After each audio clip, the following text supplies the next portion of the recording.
so much for joining me. This is day 7 of Vlogmas. Can't believe I've already done 7 videos. That's beyond me, but for those of you watching, thank you and keep watching. Thank you for supporting me. I actually really love doing this. I know I've said this every single video, but I actually do really like it.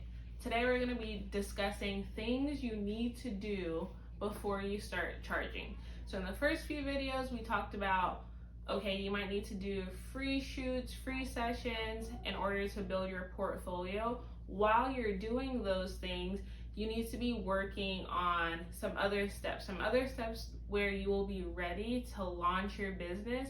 So when you get those inquiries from people, you're ready to go. You won't seem clueless, like you don't know what you're talking about, but you'll seem professional and ready to go. All right, I wrote down some things. I'm already thinking of some things that I didn't write down, so I'm just gonna spill it all out. First one I have is some place to showcase your work. So preferably that would be a website. If you don't have the means to get a domain, to buy a website or anything like that, which I recommend Squarespace. That's what I use for my website, but it took me about a year to get that done. The startup cost is not that bad.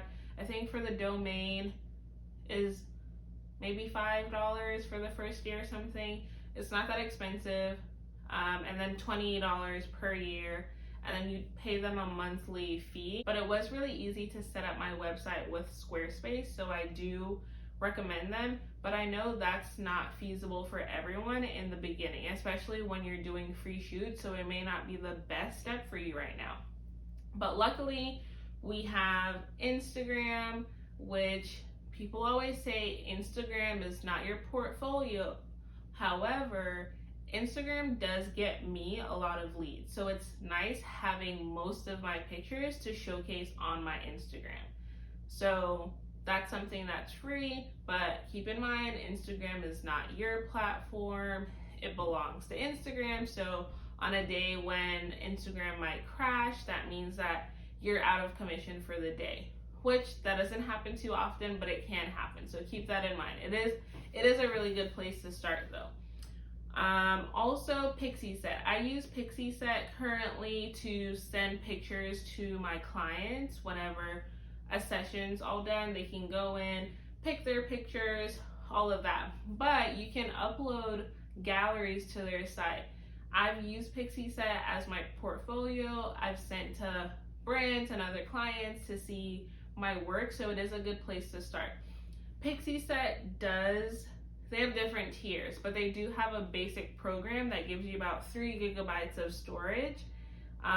They offer a lot, so it is a good place to start. You get your own personalized URL. It does say .pixieset in the name, but that's okay when you're just starting out. And as you grow, you can add more features as you'd like. Pixieset actually just came out with a lot more features that I think I'm gonna get into in another video, so be on the lookout for that. All right, number 2, a price list. You need a price list.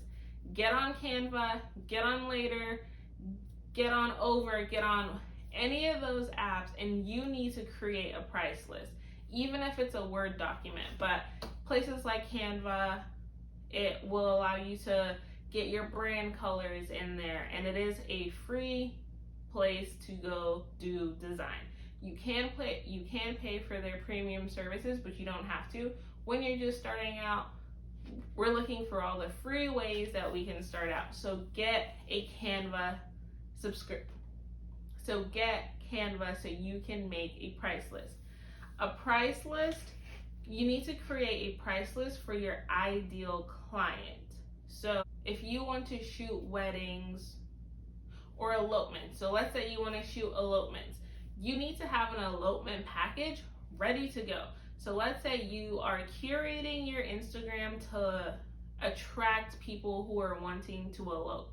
You need to expect that someone's going to reach out to you and inquire about your prices. They want to know how much you charge, for how long, what's offered in that package. You need everything. So you need a price list going, because you don't want someone to reach out to you and then you're like, oh my gosh, what am I gonna do? I don't know how much to charge them. Do your research. Go see what other people are charging for elopements, or whatever it is that your niche that you want to focus on. Get a price list for that, your ideal client, but not only your ideal client. So that's your first price list you're going to create. Your next price list is things you might be interested in doing. So maybe you're interested in larger weddings, or brand photography, or family sessions. Whatever it is, you need to have a price list for those as well. Because even if your Instagram or your website is tailored for elopements, I guarantee people are still going to contact you because they see that you're a photographer.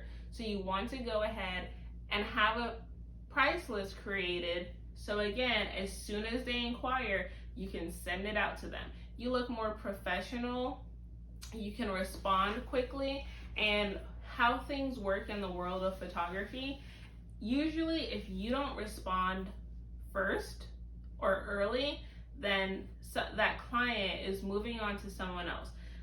Think of yourself as a consumer. When you're inquiring about something, you want to hear back pretty quickly.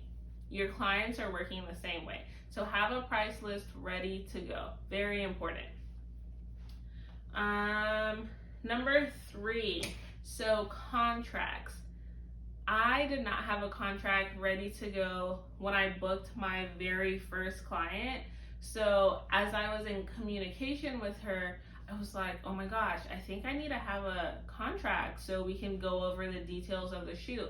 So actually, and if you're seeing this actually did happen, but I believe the night before I sent a contract. It was not the night before, it was the week leading up to the shoot.